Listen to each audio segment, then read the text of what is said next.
Story time audio ബുക്സിലേക്ക് എല്ലാവർക്കും സ്വാഗതം. മിഴിവേലി ബാബുജി എഴുതിയ നോവൽ ക്ഷത്രിയൻ തുടരുന്നു. അച്ഛൻ മറഞ്ഞു കഴിഞ്ഞപ്പോൾ പ്രിൻസ് മടങ്ങി. അവൻ വലിയ ഗേറ്റിന്റെ പോക്കറ്റ് ഡോറിലൂടെ പുറത്തെത്തി. ക്വാളിസിന്റെ നേരെ നടക്കുമ്പോൾ ഒരു കറുത്ത സ്കോർപിയോ വന്നു നിന്നു. അതിന്റെ പിൻസീറ്റിൽ നിന്ന് ഒരു യുവതി പുറത്തിറങ്ങുന്നത് കണ്ടപ്പോൾ പ്രിൻസിന്റെ കാലുകൾക്ക് വേഗം കുറഞ്ഞു. ടൈറ്റ് ജീൻസും ടീഷർട്ടും ധരിച്ച ഒരു യുവതി, ഗോതമ്പിന്റെ നിറവും ചിമ്പിച്ച തലമുടിയും അല്പം വെള്ള കലർന്ന കണ്ണുകളും ചുവന്ന അധരങ്ങളും. ആഭരണങ്ങളൊന്നും വലിച്ചു വാരിയിട്ടിട്ടില്ല. ഹീലുള്ള ചെരുപ്പ്. അംഗലാവണ്യം പ്രത്യക്ഷമാണെങ്കിലും ആ മുഖം മ്ലാനമായിരുന്നു. എത്ര ശ്രമിച്ചിട്ടും അവളെ നോക്കാതിരിക്കാനായില്ല അവന്. അവനെതിരായി നടന്നു വരികയാണവൾ. ആദ്യം കാണുകയാണെങ്കിലും അവളുടെയും കാലുകളുടെ വേഗം കുറഞ്ഞു. ഈട്ടിക്കാടൻ പ്രിൻസ് എന്ന പ്രമാണിയല്ലേ? അവൾ അടുത്ത തീരം തിരക്കി. അതെ, അവനിലൊരു അമ്പരപ്പുണ്ടായി. എന്നെ മനസ്സിലായോ? ഇല്ല, തൽക്കാലം മനസ്സിലാക്കണ്ട. ഒന്ന് മാത്രം പറയാം. നിങ്ങളുടെ അച്ഛൻ ഈട്ടിക്കാടൻ സുരേന്ദ്രനുണ്ടല്ലോ, അദ്ദേഹത്തിന്റെ മീശ ഇപ്പോഴും പിരിഞ്ഞിരിക്കുന്നത് എന്താണെന്നറിയാമോ? ഇല്ല. പ്രിൻസിന് ജിജ്ഞാസയായി. എൻ്റെ ഡാഡിയാണത് പിരിച്ചു വെച്ചു കൊടുക്കുന്നത്. കൂടുതലൊന്നും പറയാതെ അവൾ നീങ്ങി. തറയിൽ ഉറച്ചതുപോലെ പ്രിൻസ് അല്പനേരം നിന്നു. പിന്നെ തിരിഞ്ഞു നോക്കിയപ്പോൾ അവളെ കണ്ടില്ല. കർണൻ 4-5 തവണയെങ്കിലും മാലക്കര സണ്ണിയെ തിരക്കി അവന്റെ വീട്ടിൽ ചെന്നു. പക്ഷേ കാണാൻ കഴിഞ്ഞില്ല. തങ്ങൾക്കും അവനെക്കുറിച്ച് യാതൊരു വിവരവുമില്ലെന്നും എന്തെങ്കിലും അപകടം പറ്റിയതാണോ എന്ന് സംശയിക്കുന്നതുമായാണ് അവന്റെ അച്ഛനിൽ നിന്ന് കിട്ടിയ മറുപടി.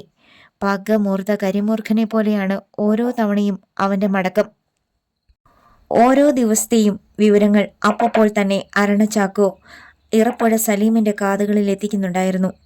സണ്ണിയെ കിട്ടാതെ അവൻ അടങ്ങത്തില്ലെങ്കിൽ നമുക്ക് സണ്ണിയെ അങ്ങ് വിട്ടുകൊടുത്തേക്കാം, അല്ലേടാ ചാക്കോ? സലീം ചോദിച്ചപ്പോൾ ചാക്കോയുടെ കണ്ണു തള്ളി. മുതലാളി എന്നാ പ്രാന്തായി പറയുന്നേ? ആ കർണനെ കൊണ്ട് എന്നെയും കൂടി കൊല്ലിച്ചേ അടങ്ങത്തുള്ളോ? അതിൽ ഭേദം മുതലാളി തന്നെ എന്നെ അങ്ങ് കൊല്ലുന്നതാ. ഇറപ്പുഴ സലീം പൊട്ടിച്ചിരിച്ചു. നീ കരുതുന്ന പോലെ അല്ലടാ നമ്മൾ സണ്ണിയെ അവന്റെ മുന്നിലേക്ക് ഇട്ടുകൊടുക്കുന്നത്. പിന്നെ എങ്ങനെയാ, കൊന്നിട്ടോ? അതിൻ്റെ ആവശ്യം ഇപ്പോഴില്ല, വരട്ടെ. പെട്ടെന്ന് സലീമിന്റെ സെൽഫോൺ ശബ്ദിച്ചു. നമ്പർ നോക്കിയിട്ട് അയാൾ അത് കാതോട് ചേർത്തു. പറഞ്ഞോടാ. അല്പനേരത്തെ സംസാരം കഴിഞ്ഞിട്ട് ഫോൺ കീശയിൽ ഇടുന്നതിനിടയിൽ സലീം ചാക്കോയെ നോക്കി. ഈട്ടിക്കാടൻ പ്രിൻസ് പെങ്ങൾക്ക് തകൃതിയായി കല്യാണാലോചനകൾ നടത്തുകയാണ് അല്ലേടാ? ഞാനും കേട്ടു. പിന്നെന്താടാ നായിൻ്റെ മോനെ അക്കാര്യം എന്നോട് പറയാതിരുന്നത്? അത് പിന്നെ ചാക്കോ തലചൊറിഞ്ഞു. എൻ്റെ പെങ്ങളുടെ കല്യാണം നടത്തിക്കൊടുത്തത് ആരാടാ? അത് പിന്നെ പ്രമാണിയാ. അപ്പോൾ തിരിച്ച് നമ്മളും ഒരു നന്ദി കാണിക്കണ്ടേടാ? അവൻ്റെ പെങ്ങളുടെ കല്യാണം ആരാടാ നടത്തി കൊടുക്കേണ്ടത്? നമ്മൾ തന്നെ. അതേടാ. സലീം ഉച്ചത്തിൽ ചിരിച്ചു. ചാക്കോയും ആ ചിരിയിൽ പങ്കുചേർന്നു. ശ്വേതയുടെ വിവാഹകാര്യം ആദ്യം അമ്മയുടെ അടുത്താണ് പ്രിൻസ് അവതരിപ്പിച്ചത്. ഇന്ദിരാമയിൽ ആദ്യം ഒരമ്പരപ്പ് പ്രകടമായി. നീ എന്താ മോനെ ഈ പറയുന്നത്? അതെന്താ അമ്മേ, അവൾക്ക് വിവാഹപ്രായമായില്ലേ? അതാണോടാ? നീ എന്താ എല്ലാം മറന്നതുപോലെ സംസാരിക്കുന്നത്? എൻ്റെ കുഞ്ഞിന് പറ്റിയ കേട് ഈ നാട്ടുകാർ മുഴുവൻ അറിഞ്ഞതല്ലേ? അവളെ കെട്ടാൻ ആര് വന്നാലും അവൻ്റെ കാതിൽ എത്തിക്കില്ലേ നാട്ടുകാര്? അങ്ങനെ ഒന്നും മറച്ചു വെച്ചിട്ട് നമുക്ക് അവളുടെ കല്യാണം നടത്തേണ്ടമ്മേ. അവൾക്ക് പറ്റിയ കേടിന് എന്ത് വിലയും കൊടുക്കും നമ്മൾ. ഇന്ദിരാമ്മയുടെ മുഖം കുനിഞ്ഞു. ഒരു പെണ്ണിന് കേട് പറ്റിയാൽ പകരം എന്തു കൊടുക്കാൻ? മകനോടായതുകൊണ്ട് അവരങ്ങനെ ചോദിച്ചില്ല. ഇങ്ങനെയാണ് പറഞ്ഞത്. എന്തോ അവൾ സമ്മതിക്കുമെന്ന് എനിക്ക് തോന്നുന്നില്ല. നീ തന്നെ ഒന്ന് പറഞ്ഞു നോക്ക്. പ്രിൻസ് പെങ്ങളുടെ മുറിയിലെത്തി. ശ്വേതേ. എന്താ ഏട്ടാ? അവൾ വേഗം ഇരിപ്പിടത്തിൽ നിന്ന് എണീറ്റു. പെങ്ങളുടെ മുഖത്തേക്ക് അല്പനേരം നോക്കി നിന്നിട്ടാണ് അവൻ കാര്യം അവതരിപ്പിച്ചത്. ഏട്ടാ. പൊട്ടിത്തെറി പോലെയായിരുന്നു ആ ശബ്ദം. ഞാൻ ഈ വീട്ടിലൊരു ഭാരമായോ? അങ്ങനെ ഞാൻ പറഞ്ഞോ മോളെ? അവൻ അവളുടെ തോളിൽ കൈവച്ചു. നീ ഒരിക്കലും ഞങ്ങൾക്കാർക്കും ഒരു ഭാരമാവില്ല. പക്ഷെ പെണ്ണായാൽ ഒരാൺതുണ വേണം. എന്നെക്കുറിച്ചെല്ലാം ഏട്ടൻ മറന്നുപോയോ? അവൾ കരയാൻ തുടങ്ങി. ഒന്നും മറന്നിട്ടില്ല, ഓർത്തുകൊണ്ട് തന്നെയാണ്. അവൻ ദീർഘനേരം അവളെ കാര്യങ്ങൾ പറഞ്ഞ് മനസ്സിലാക്കാൻ ശ്രമിച്ചുകൊണ്ടിരുന്നു. അവസാനം ആ മുറിയിൽ നിന്നും മടങ്ങുന്നതിന് മുമ്പ് അവളെ കൊണ്ട് അർദ്ധസമ്മതം മൂളിപ്പിച്ചു. ഒരു വ്യവസ്ഥയെ അവൾ പിന്നീട് മുന്നോട്ട് വെച്ചുള്ളൂ. എൻ്റെ എല്ലാ കാര്യവും അറിഞ്ഞ ഒരാളായിരിക്കണം ജീവിതത്തിലേക്ക് വരുന്നത്. അവൻ സമ്മതിച്ചു. അന്നു മുതൽ തന്നെ പ്രിൻസ് ബ്രോക്കർമാർ വഴിയും നേരിട്ടും പയ്യന്മാരെ തിരഞ്ഞു തുടങ്ങി. വിവരം കുന്നുമേൽ അറിഞ്ഞു. ജന്ന തങ്കച്ചിയുടെ കണ്ണുകൾ വജ്രപ്പൊടി വീണതുപോലെ തിളങ്ങി. ടോണിയെ, നകുല, ഓടി വരണടാ. അവരുടെ വിളി കേട്ട് ടോണിയും നകുലനും കുതിച്ചെത്തി. എന്താ ആൻറ്റി, ഇതാടാ പറയുന്നത് ഭാഗ്യം നമ്മുടെ കൂടെയാണെന്ന്. നിങ്ങൾ അറിഞ്ഞില്ലേ ഈട്ടിക്കാടൻ പ്രിൻസ് പെങ്ങടെ കല്യാണം നടത്താൻ പോകുന്നു? അറിഞ്ഞു. പിന്നെന്താടാ ഉണ്ണാക്കന്മാരെ അതെന്നോട് ഇതുവരെ പറയാതിരുന്നത്? അവർ ദേഷ്യപ്പെട്ടു. പറഞ്ഞാലും എന്താ ആൻറ്റി നമുക്കതിൽ കാര്യം? മടിച്ചാണ് ടോണി തിരക്കിയത്. ഹ, ഒറ്റയാട്ടായിരുന്നു തങ്കച്ചി. എടാ കിഴങ്ങ, നിന്റെ ചേട്ടൻ കാരണം ഒരു വട്ടം ഗർഭിണിയായില്ലേ അവള്? അതുകൊണ്ട് തന്നെ അവൻ്റെ കല്യാണം ഉറപ്പിക്കാൻ വന്നവരെ ചാണകവെള്ളം ചെപ്പി തിരിച്ചോടിച്ചില്ലേ അവള്? ഓടിച്ചു. അങ്ങനെയുള്ളവളുടെ കല്യാണം നമ്മളും കലക്കും. അതുകൊണ്ട് ഗുണം രണ്ടാ. കെട്ടാച്ചരക്കായി അവൻ്റെ പെങ്ങള് വീട്ടിൽ നിൽക്കും. പിന്നെ അവൻ ആ കാരണം കൊണ്ട് കളത്തിലിറങ്ങുകയും ചെയ്യും.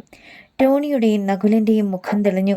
തീർന്നില്ലടാ, ഇനിയുമുണ്ട് കളികൾ, തങ്കച്ചി പറഞ്ഞുകൊണ്ടിരുന്നു. ദിവസങ്ങൾ കഴിഞ്ഞു. ഇറപ്പുഴ സലീമും കുന്നിന്മേൽക്കാരും പ്രിൻസിനെതിരെ തന്ത്രങ്ങൾ മെനഞ്ഞുകൊണ്ടേയിരുന്നു. അതിനുള്ളിൽ തന്നെ ശ്വേതയെക്കുറിച്ചുള്ള എല്ലാ വിവരങ്ങളും അറിഞ്ഞുകൊണ്ട് തന്നെ ഒരാൾ അവളെ പെണ്ണ് കാണാനെത്തി. കുളനടക്കാരൻ ഒരു സത്യജിത്ത്. ഒറ്റ നോട്ടത്തിൽ തന്നെ ആർക്കും ഇഷ്ടമാകുന്ന രൂപവും സംസാരവും. മര്യാദക്കാരൻ. ശ്വേതയ്ക്കും അവനെ ഇഷ്ടമായി എന്ന മുഖഭാവത്തിൽ നിന്ന് തന്നെ പ്രിൻസും ഇന്ദിരാമയും തിരിച്ചറിഞ്ഞു. അവരുടെ ഉള്ളം പുളിർത്തു. സത്യജിത്ത് ഏറെക്കാലം ഗൾഫിലായിരുന്നു. വീട്ടിൽ പറയത്തക്ക ഭൂസ്വത്തുക്കളൊന്നുമില്ല. 2 സഹോദരിമാർ ഉള്ളതിനെ കെട്ടിച്ചയച്ചു. അച്ഛനില്ല, അമ്മ മാത്രമാണ് ഒപ്പം താമസം. പണം ഇത്തിരി കുറഞ്ഞാലും ഈ ആലോചനയുമായി മുന്നോട്ട് നീങ്ങാൻ തന്നെയായിരുന്നു പ്രിൻസിൻ്റെ തീരുമാനം. ചെറുക്കന് സ്ത്രീധനമായി ഒന്നും ചോദിച്ചില്ല. എങ്കിലും കാര്യമായിട്ട് എന്തെങ്കിലും കൊടുത്തേ പറ്റൂ. ഞായറാഴ്ചയാണ് നിശ്ചയം. അതിനു മുമ്പ് പ്രിൻസ് ശ്വേതയും കൊണ്ട് തിരുവനന്തപുരം സെൻട്രൽ ജയിലിൽ പോയി അച്ഛൻ്റെ അനുഗ്രഹം വാങ്ങി. മടങ്ങാൻ നേരത്ത് സുരേന്ദ്രൻ പ്രിൻസിനോട് പറഞ്ഞു, അവൾ വിഷമിക്കാൻ ഇടവരുത്തരുത്. എന്ത് വേണമെങ്കിലും കൊടുത്തേക്കണം. ശരി അച്ഛാ. ശനിയാഴ്ചയായി. പ്രിൻസും പാചകക്കാരനും കൂടി ചെങ്ങന്നൂർ ചന്തയിൽ പോയി ആവശ്യത്തിന് പലചരക്ക് സാധനങ്ങളും പച്ചക്കറികളും മറ്റും വീട്ടിലെത്തിച്ചു. പാചകക്കാരൻ പണി തുടങ്ങി. പ്രിൻസ് ക്ഷണിച്ചവരിൽ ഏതാനും പേർ നേരത്തെ എത്തിക്കഴിഞ്ഞു. സിറ്റൗട്ടിൽ മുറ്റത്ത് പന്തൽ ഉയരുന്നത് നോക്കിയിരിക്കുകയായിരുന്നു പ്രിൻസ്. പെട്ടെന്ന് മുറ്റത്ത് ഒരു ഓട്ടോ വന്നു നിന്നു. അതിൽ നിന്ന് കഷണ്ടിക്കാരനായ ഒരു 50കാരൻ ഇറങ്ങി. പ്രിൻസിന് ആളെ മനസ്സിലായി. സത്യജിത്തിൻ്റെ അമ്മാവൻ. അവൻ ചിരിച്ചുകൊണ്ട് ഇറങ്ങിച്ചെന്നു. കാര്യങ്ങൾ എന്തുവരെയായി എന്നറിയാൻ വന്നതാവും അല്ലേ അമ്മാവ? ആ, ഒന്ന് മൂളിയെങ്കിലും അയാളുടെ മുഖം തെളിഞ്ഞില്ല. പ്രിൻസിൻ്റെ നെറ്റി ചുളിഞ്ഞു. എന്താ അമ്മാവ? എന്നോട് ക്ഷമിക്കണം, സത്യജിത്ത് പറഞ്ഞിട്ട് വരികയാണ് ഞാൻ. വാ, നമുക്ക് അകത്തിരിക്കാം. 2ാം മുണ്ടുകൊണ്ട് മുഖത്തെയും കഴുത്തിലെയും വിയർപ്പ് തുടച്ചുകൊണ്ട് അയാൾ അവൻ്റെ പിന്നാലെ കയറി ചെന്നു. സിറ്റിംഗ് റൂമിലിരുന്നു. അമ്മേ, വിരുന്നുകാരനുണ്ട്, പ്രിൻസ് വിളിച്ചു പറഞ്ഞു. ഇന്ദിരാമ്മ വാതിൽക്കൽ തല നീട്ടി. പിന്നെ വേഗം കുടിക്കാൻ വെള്ളം കൊണ്ടുവന്നു. അയാൾ ഒറ്റ വലിക്ക് അത് കുടിച്ചു. ഇനി അമ്മാവൻ കാര്യം പറഞ്ഞാട്ടെ. പ്രിൻസിനെയും ഇന്ദിരാമ്മയും ഒന്ന് നോക്കിയിട്ട് വളരെ ബുദ്ധിമുട്ടി അയാൾ സംസാരിച്ചു. എന്നെ ഒന്നും ചെയ്യരുത്. ഈ കല്യാണം നടക്കുമെന്ന് തോന്നുന്നില്ല. നെഞ്ചിൽ ഒരു കൂടം കൊണ്ട് ഇടി കിട്ടിയതുപോലെ പ്രിൻസ് പിന്നോട്ട് ചാഞ്ഞു. ഈശ്വര! ഇന്ദിരാമ്മയുടെ കയ്യിൽ നിന്ന് ഗ്ലാസ് പിടിവിട്ടു. എന്താടോ താനീ പറയുന്നത്? പ്രിൻസ് ഒച്ച വെച്ച് മുന്നോട്ടാഞ്ഞെങ്കിലും എന്തോ ഓർത്തിട്ട് പിൻവലിഞ്ഞു. സത്യമാണ് പ്രമാണി. അയാൾ പരിങ്ങി. എന്താ കാര്യം? അവൻ പല്ലുകൾ കടിച്ചമർത്തി. സത്യജിത്ത് പറയുന്നത് വലിയ വീട്ടിലെ പെണ്ണിനെ കിട്ടിയാൽ അതനുസരിച്ച് ജീവിക്കേണ്ടെന്നാ. അതിന് ഞാനെന്ത് ചെയ്യണം? അവൻ എന്തു പറഞ്ഞു? അവൻ ഇനിയുള്ള കാലം പ്രമാണിയെ പോലെ ജീവിക്കണം. അതിന് പറ കാർന്നോരെ. പ്രിൻസ് അസ്വസ്ഥനായി. അതിന് ഇവിടുത്തെ വണ്ടികൾ അവൻ്റെ പേരിൽ കൊടുക്കണം പോലും. പ്രിൻസ് ഒരു നിമിഷം മരവിച്ചിരുന്നു. 12 ബസ്സുകൾ. ഇന്ദിരാമ്മ മകനെ നോക്കി. വേണ്ട മോനെ, അവന് ബസ്സുകൾ മതി. നമ്മുടെ പെണ്ണിനെയല്ല വേണ്ടത്.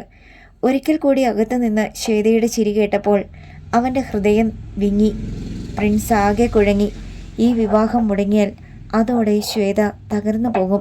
നാട്ടുകാരുടെ മുന്നിൽ ഈട്ടിക്കാട്ടുകാർ ഒരിക്കൽ കൂടി പരിഹാസിതരാവും. അവൻ എന്തോ പറയാനായി നാവനക്കാൻ ഭാവിക്കവേ ഇരമ്പിപ്പാഞ്ഞു വന്ന ഒരു പോലീസ് ജീപ്പ് ബ്രേക്ക് അലറി നിന്നു. അതിൽ നിന്ന് DYSP സേതുനാഥും പോലീസുകാരൻ ചാടിയിറങ്ങി. പോലീസ് പട അകത്തേക്ക് പാഞ്ഞു വന്നു. പ്രിൻസിൻ്റെ നെറ്റി ചുളിഞ്ഞു. അവൻ എഴുന്നേറ്റു. എന്താ സാറേ? എന്തിയടാ നിന്റെ പെങ്ങൾ? അവളെ ഞങ്ങൾക്ക് അറസ്റ്റ് ചെയ്യണം. ആ വാക്കുകൾ കേട്ട് അവൻ വിറച്ചുപോയി. സാർ എന്താണ് ഈ പറയുന്നത്?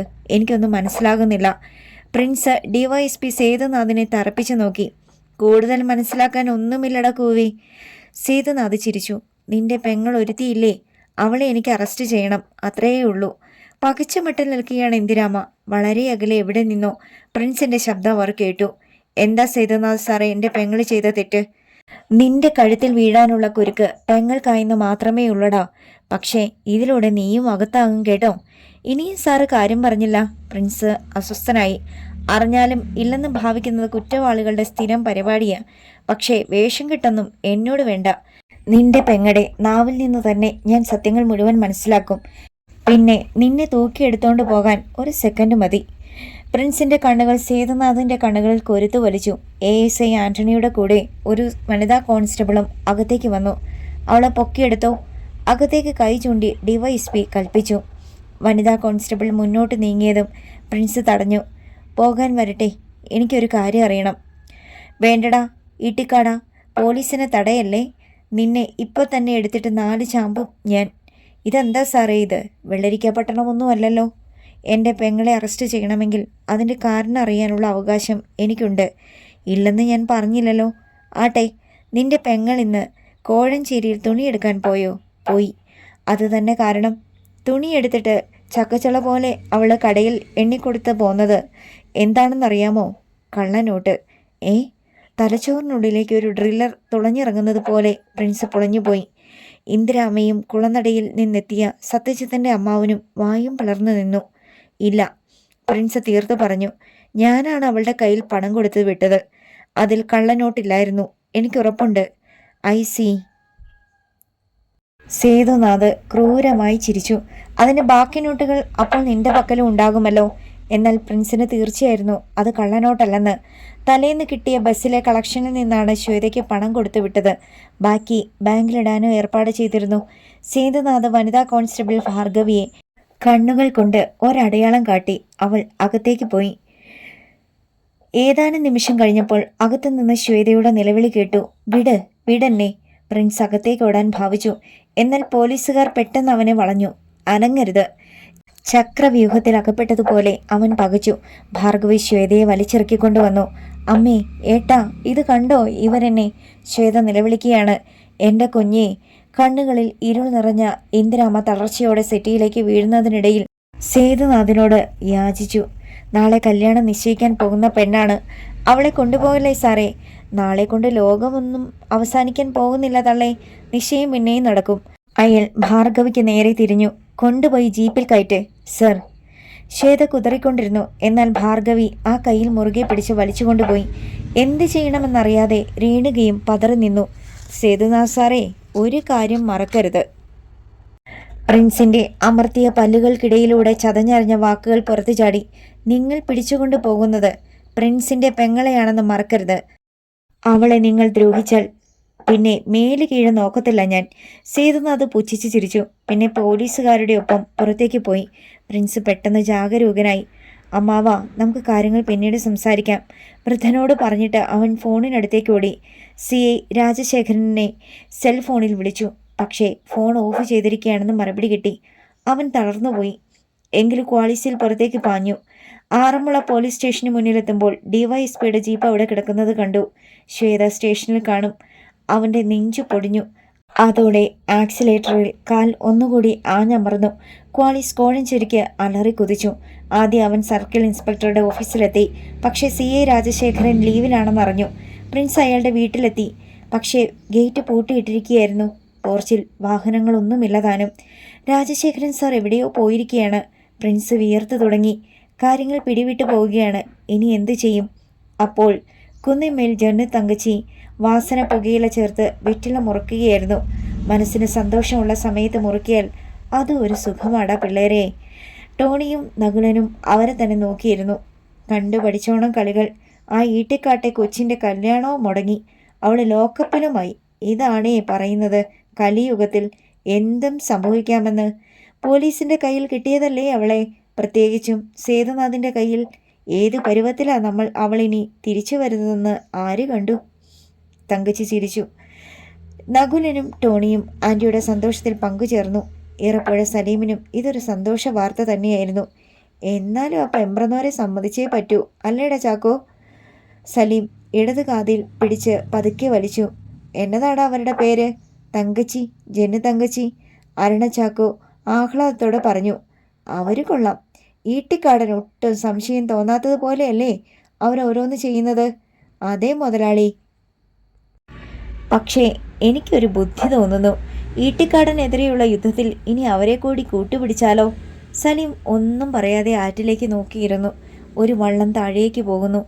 ചാക്കോയെ കൊണ്ട് ജാതിക്ക പറപ്പിക്കുകയായിരുന്നു സലീം. മുതലാളി എന്താ മിണ്ടാത്തത്? നീ വിവരദോഷിയാണെങ്കിലും ആ പറഞ്ഞതിൽ അല്പകാര്യമുണ്ട്. എങ്കിലും തൽക്കാലം അത് വേണ്ട. സമയമാവട്ടെ, നമുക്ക് ആലോചിക്കാം. കള്ളനോട്ട് കേസിൽ ആ പെണ്ണ് കുടുങ്ങുമോ മുതലാളി? നിനക്കെന്താണ് ചാക്കോ ഇത്ര സംശയം? എന്തെങ്കിലും മനസ്സിൽ കാണാതെ സേതുനാഥ് അങ്ങനെ ചെയ്യുമോ? അത് സത്യമായിരുന്നു. ആറന്മുള പോലീസ് സ്റ്റേഷനിൽ ലോക്കപ്പ് ചെയ്യപ്പെട്ട ശ്വേതയെ DYSPയുടെ നിർദ്ദേശാനുസരണം കോൺസ്റ്റബിൾ ഭാർഗവി ഇറക്കിക്കൊണ്ടുവന്നു. സേതുനാഥ് അവളെ അടിമുടി ഒന്ന് നോക്കി. ഒരു പടി കൊള്ളാം എന്ന് മനസ്സിൽ പറയുകയും ചെയ്തു. ശ്വേത തല കുനിച്ചു നിന്നു. സേതുനാഥ് മേശയുടെ മൂലയിൽ കയറിയിരുന്നു. ഇങ്ങോട്ട് നോക്കടി. പേടിയോടെ അവൾ തലയുയർത്തി. നിനക്ക് എവിടെ നിന്നാണ് നോട്ടുകൾ കിട്ടിയത്? അത് കള്ളനോട്ടല്ലായിരുന്നു സാറേ. ഭ, കഴിവറ്റ മോളെ, ചോദിച്ചതിന് ഉത്തരം പറ. സേതുനാഥ് തറയിലേക്ക് ചാടി ഷൂസിൻ്റെ കാൽ കൊണ്ട് പേടിപ്പെടുത്തുന്ന ഒരു ശബ്ദമുണ്ടാക്കി. ചവിട്ടി നിന്റെ അടിവയറ് കലക്ക് ഞാൻ, പറഞ്ഞേക്കാം. ശ്വേത വിറച്ചുപോയി. പറയടി, ആരാ നിനക്ക് ആ രൂപ തന്നത്? ഭാർഗവിയും തിരക്കി. ഏട്ടനാ. നിനക്കറിയത്തില്ലായിരുന്നോ അത് കള്ളനോട്ടാണെന്ന്? അത് നല്ല നോട്ടായിരുന്നു. ഭാർഗവി കൈവീശി അവളുടെ കരണത്തടിച്ചു. ചോദിക്കുന്നതിന് മാത്രം ഉത്തരം. കള്ളനോട്ടായിരുന്നെന്ന് നീ അറിഞ്ഞിരുന്നോ? ഇല്ല. സേതുനാഥ് പോക്കറ്റിൽ നിന്ന് കുറച്ച് നോട്ടുകൾ എടുത്ത് അവൾക്ക് നീട്ടി. ഇതൊന്ന് നോക്കിക്കേ. ശ്വേത അവൻ വാങ്ങി. എണ്ണി നോക്ക്. അവൾ അനുസരിച്ചു. താൻ തുണിക്കടയിൽ കൊടുത്ത അത്രയും തന്നെയുണ്ട്. ഈ നോട്ടുകൾ തന്നെയല്ലേ അവിടെ നീ കൊടുത്തത്? അതറിയത്തില്ല. എന്നാൽ എനിക്കറിയാം. അയാൾ ഒരു കർച്ചീഫ് എടുത്ത് നീട്ടി. രൂപ ഇതിലേക്ക് വെച്ചേര്. ശ്വേത രൂപ മടക്കി കർച്ചീഫിൽ വെച്ചു. വിജയിച്ച ഒരു ചിരി സേതുനാഥിന്റെ മുഖത്ത് നിറഞ്ഞു. ASI ആന്റണിക്ക് കാര്യം വ്യക്തമായി. ശ്വേതയുടെ ഫിംഗർ പ്രിന്റ് നോട്ടിൽ പതിഞ്ഞിരിക്കുന്നു. സമയം കടന്നു പോകുന്തോറും പ്രിൻസിന്റെ ഉള്ളിൽ തീയേറി. CI രാജശേഖരൻ ഇതുവരെ മടങ്ങി വന്നിട്ടില്ല. അയാൾ എവിടെ പോയതാണെന്ന് ആർക്കും അറിയുകയുമില്ല. അവൻ വക്കീലിനെ ചെന്ന് കണ്ടു. അഡ്വക്കേറ്റ് പ്രഭാകരൻ. ഇന്ന് ശനിയാഴ്ച ആയതുകൊണ്ട് ഇനി വല്ലതും നടക്കുമെന്ന് തോന്നുന്നില്ല പ്രിൻസേ. എങ്കിലും നമുക്ക് നോക്കാം. പ്രഭാകരൻ പ്രിൻസിന്റെ ഒപ്പം ആറന്മുള സ്റ്റേഷനിലെത്തി. പക്ഷേ സേതുനാഥ് അപ്പോഴേക്കും പോയി കഴിഞ്ഞിരുന്നു. ലോക്കപ്പിൽ നിൽക്കുന്ന ശ്വേതയെ കണ്ട് പ്രിൻസ് അങ്ങോട്ട് ഓടിച്ചെന്നു. മോളെ. ഏട്ടാ. ഒറ്റ കരച്ചിലായിരുന്നു അവൾ. നിന്നെ ഇവര് ഉപദ്രവിച്ചോ? അവളുടെ കവിളത്തെ കൈവിരൽ പാടുകൾ കണ്ട് അവൻ നെറ്റിച്ചൊളിച്ചു. ശ്വേതയുടെ നോട്ടം പുറത്തു നിന്നിരുന്ന ഭാർഗവിയിലേക്ക് നീണ്ടു ചെന്നു. പ്രിൻസ് തലചിരിച്ചു. ഭാർഗവിയുടെ മുഖം താണു. അത് ശരി, പ്രിൻസിന്റെ പെങ്ങളുടെ നേരെ കൈ ഉയർത്താനുള്ള ധൈര്യം ഭാർഗവിക്കുണ്ടായി അല്ലേ? പക്ഷേ നിന്നെ ഞാൻ തല്ലത്തില്ല. കാരണം നീ പെണ്ണായിപ്പോയി. എന്നാൽ നിന്റെ വീട്ടിൽ ആണും പെണ്ണുമല്ലാത്ത ഒരുത്തനുണ്ടല്ലോ, നിന്റെ ഭർത്താവ്. ഇതിനുള്ള സമ്മാനം ഞാൻ അവന് കൊടുത്തോളാം. ഭാർഗവി വിളറിപ്പോയി. പ്രിൻസ് ഇരുമ്പഴികൾക്കിടയിലൂടെ കൈകടത്തി പെങ്ങളുടെ കണ്ണീര് തുടച്ചു. നീ വിഷമിക്കരുത്. ഏട്ടൻ പുറത്തുണ്ടല്ലോ. അവൻ തിരിഞ്ഞ് പ്രഭാകരന്റെ അടുത്തെത്തി. എന്തായി വക്കീൽ സാറേ? ആന്റണി സാറ് പറയുന്നത് നടക്കത്തില്ലെന്നാ. പ്രിൻസ് ആന്റണിയെ നോക്കി. അതെന്താ? എനിക്കായിട്ട് ഒന്നും ചെയ്യാൻ കഴിയത്തില്ല പ്രിൻസേ. സേതു സാറ് പറയും പോലെ ചെയ്താൽ മതിയെന്നാ പറഞ്ഞിരിക്കുന്നത്. പ്രിൻസ് തലയാട്ടി. പിന്നെ വക്കീലിന് നേരെ തിരിഞ്ഞു. പോകാം. മാലക്കര, സണ്ണിയുടെ വീട്. അമ്മ വിളമ്പിക്കൊടുത്ത ചോറ് തിടുക്കത്തിൽ വാരി കഴിക്കുകയായിരുന്നു സണ്ണി. ഇതെന്ത് വരവും പോക്കുമാടാ. നീ റബ്ബർ വെട്ടാനും പോകുന്നില്ലല്ലോ. ത്രേസ്യ നെറ്റി ചുളിച്ചു. സണ്ണി അവരെ ഒന്ന് നോക്കിയതല്ലാതെ ഒന്നും പറഞ്ഞില്ല. ആട്ടെ, നീ ഇപ്പം എവിടെയാ താമസം? എന്തിനാ കർണൻ നിന്നെ അന്വേഷിച്ച് നടക്കുന്നത്? മുന്നിലിരുന്ന പാത്രം കോപത്തോടെ തള്ളി നീക്കിയിട്ട് സണ്ണി എഴുന്നേറ്റ് അവർക്ക് നേരെ കലിതുള്ളി. ദേ തള്ളേ, ഒരു കാര്യം പറഞ്ഞേക്കാം ഞാൻ. ആവശ്യമില്ലാത്ത കാര്യമൊന്നും എന്നോട് ചോദിച്ചേക്കരുത്. ഇത് നല്ല കൂത്ത്. ഞാൻ എന്നതാണ് അനാവശ്യം ചോദിച്ചത്? രൂക്ഷമായ ഒരു നോട്ടമായിരുന്നു മറുപടി. സണ്ണിയുടെ അച്ഛൻ അവിടെ ഉണ്ടായിരുന്നില്ല. അവൻ വേഗം കൈ കഴുകി തൻ്റെ മുറിയിൽ കയറി ഏതാനും വസ്ത്രങ്ങളും മറ്റും എടുത്ത് ഒരു കവറിലാക്കി. വാതിൽക്കൽ നിന്ന് ത്രേസി എത്തി നോക്കി. അവരെ തീർത്തും അവഗണിച്ച് അവൻ ഇരുട്ടിലേക്കിറങ്ങി. റബ്ബർ തോട്ടത്തിലൂടെ മങ്ങിയ വെളിച്ചത്തിൽ ചുറ്റുപാടും ശ്രദ്ധിച്ചുകൊണ്ട് നടന്നു. പെട്ടെന്ന് മുന്നിൽ ഒരു നിഴലനങ്ങി. അവൻ നിന്നു. ആരാ? മറുപടിയില്ല. സംശയത്തോടെ സണ്ണി പിന്തിരിയാൻ ഭാവിച്ചു. എന്നാൽ അവിടെയും ഭൂമിയിൽ നിന്ന് പൊട്ടിമുളച്ചതുപോലെ ഒരാൾ. സണ്ണിക്ക് അപകടം മണത്തു. ഒരു കാട്ടുമൃഗത്തെ പോലെ അവൻ കുതിച്ചു ചാടി. പക്ഷേ കഴുത്തിൽ ഉരുക്കുവലയം പോലെ ഒരു കൈ കുടുങ്ങി. മലർന്നടിച്ച് അവൻ റബ്ബർ തോട്ടത്തിൽ വീണു. വീഴ്ചയ്ക്കിടയിൽ സണ്ണിയുടെ കയ്യിലിരുന്ന കവർ പിടിവിട്ടുപോയി. അവൻ എഴുന്നേൽക്കാൻ ഭാവിച്ചു. പക്ഷെ കഴുത്തിലൊരു വളയം പോലെ വീണ കൈ അവനെ തറയിലൂടെ പിന്നോട്ട് വലിച്ചിഴച്ചു. അതിനിടെ നെഞ്ചിൻ കൂട് തകർന്നു പോകുന്ന ഒരു ചവിട്ടം കിട്ടി. സണ്ണിയുടെ തൊണ്ടയിൽ ഒരു നിലവിളി കുരുങ്ങിയമർന്നു. കഴിവരുടെ മോനെ, എൻ്റെ കണ്ണിൽ പെടില്ലെന്ന് നീ കരുതി അല്ലേടാ? ഈ ജന്മം മുഴുവൻ കാത്തിരിക്കേണ്ടി വന്നാലും ഒരു ദിവസം നീ എൻ്റെ മുന്നിൽ വന്ന് ചാടുമെന്ന് എനിക്കറിയാമായിരുന്നു. ആ ശബ്ദം സണ്ണിയുടെ കാതുകളിലേക്ക് ഒരു നടുക്കമായി പടർന്നിറങ്ങി. ആളിനെ അവൻ തിരിച്ചറിഞ്ഞു കഴിഞ്ഞു. കർണൻ. എതിർദിക്കിൽ നിന്ന് ഉദയനും അടുത്തെത്തി. അവരിരുവരും ചേർന്ന് അവനെ റബ്ബർ തോട്ടത്തിലൂടെ താഴേക്ക് കൊണ്ടുപോയി. എന്നെ കൊല്ലരുതേ, സണ്ണി യാചിച്ചു. മിണ്ടരുത് നീ. മിണ്ടിയാൽ നിന്റെ നാവ് മാത്രമല്ല തലയും കൂടി കൊത്തി അരിഞ്ഞു കളയും ഞാൻ. ഒരു മൃഗത്തിൻ്റേതുപോലെയായിരുന്നു കർണൻ്റെ ഒച്ച. എനിക്ക് ചില സത്യങ്ങൾ അറിയണം. അത് മാത്രമേ ഇനി നിന്റെ നാവിൽ നിന്ന് പുറത്തു വരാവൂ. ഇരുവരും ചേർന്ന് സണ്ണിയെ ഓട്ടോയ്ക്കുള്ളിലേക്ക് വലിച്ചു കയറ്റി. ഈറപ്പുഴ സലീം ചെറുകോൽ പുഴയിൽ നിന്ന് കോഴഞ്ചേരിക്ക് വണ്ടി ഓടിച്ചുകൊണ്ട് വരുന്നതിനിടയ്ക്കാണ് സെൽഫോൺ ശബ്ദിച്ചത്. വണ്ടിയുടെ വേഗത അല്പം കുറച്ചുകൊണ്ട് അയാൾ ഫോൺ കാതിലമർത്തി. സലീമാണ്. ഞാനാ മുതലാളി, ചാക്കോ. അരണ ചാക്കോയുടെ ശബ്ദം. എന്താടാ? ആകെ കുഴഞ്ഞു മുതലാളി. സണ്ണിയെ കർണൻ പിടിച്ചു. സലീം സിയറയുടെ ബ്രേക്കിൽ കാല ആഞ്ഞമർത്തി. വല്ലാത്തൊരു ശബ്ദത്തോടെ ടയർ ഉരഞ്ഞ് വണ്ടി നിന്നു. നിന്നോടിതാര് പറഞ്ഞു? ഞാൻ കണ്ടു. വീട്ടിൽ നിന്ന് എന്തോ എടുത്തു കൊടുക്കാനുണ്ടെന്ന് അവൻ എന്നോട് പറഞ്ഞിരുന്നു. രാത്രിയിലത്തെ കണ്ണൂർ ട്രെയിനിൽ നിന്ന് അവനെ കയറ്റി വിടാൻ ഇരിക്കുവല്ലായിരുന്നോ ഞാൻ? നമ്മുടെ ഒളിത്താവളത്തിൽ ചെന്നപ്പോൾ സണ്ണിയില്ല. അതുകൊണ്ട് കുറുക്കു വഴിയെ ഞാൻ അവൻ്റെ വീട്ടിലേക്ക് പോയി. റബ്ബർ തോട്ടത്തിൽ നിന്ന് അവനെ പിടിച്ചുകൊണ്ട് ഓട്ടോയിൽ കയറുന്ന കർണനെയാണ് ഞാൻ കണ്ടത്. നിനക്കവനെ രക്ഷിക്കാമായിരുന്നില്ലേടാ കിഴങ്ങ? അതിനുള്ള നേരം കിട്ടിയില്ല മുതലാളി. ഇനി എന്തു വേണമെന്നറിയാതെ അല്പനേരം ഇരുന്നു പോയി ഇറപ്പുഴ സലീം. സ്ത്രീപീഡനവും കൊലപാതകവും, രണ്ടും പ്രായപൂർത്തിയാകാത്ത പെങ്കൊച്ച്.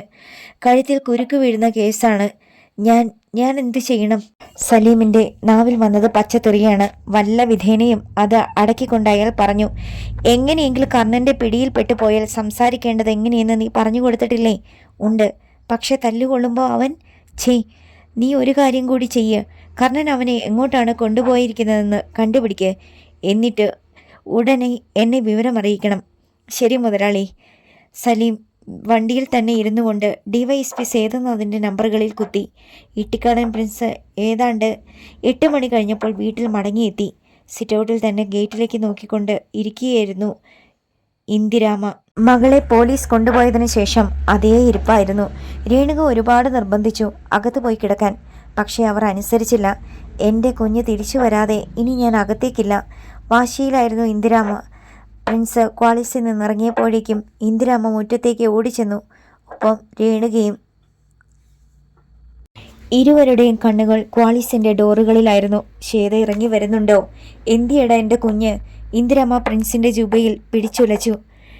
എൻ്റെ കുഞ്ഞിനെ പോലീസുകാർക്കിടയിൽ എറിഞ്ഞു കൊടുത്തിട്ട് നീ ഇങ്ങ് പോന്നോ?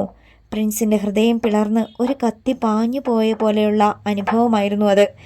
എന്നാലും എൻ്റെ കുഞ്ഞ്, ഈശ്വര, അവൾക്കെന്താ ഇങ്ങനെയൊരു ഭാഗ്യദോഷവും അപമാനവും മാത്രം ബാക്കി? ഇന്ദിരാമയുലഞ്ഞു. താഴെ വീഴാതിരിക്കാനായി അവർ മകൻ്റെ ശരീരത്തിലേക്ക് ചാഞ്ഞു. അവരുടെ കണ്ണുകൾ നിറഞ്ഞു തുളുമ്പി. പ്രിൻസ് നിസ്സഹായതയോടെ രേണുകയെ നോക്കി. അവളുടെയും കണ്ണുകൾ നിറഞ്ഞു തുളുമ്പുന്നു. ഇനി എന്തു വേണമെന്നറിയാതെ പാചകക്കാരൻ കാത്തിരിക്കുകയായിരുന്നു.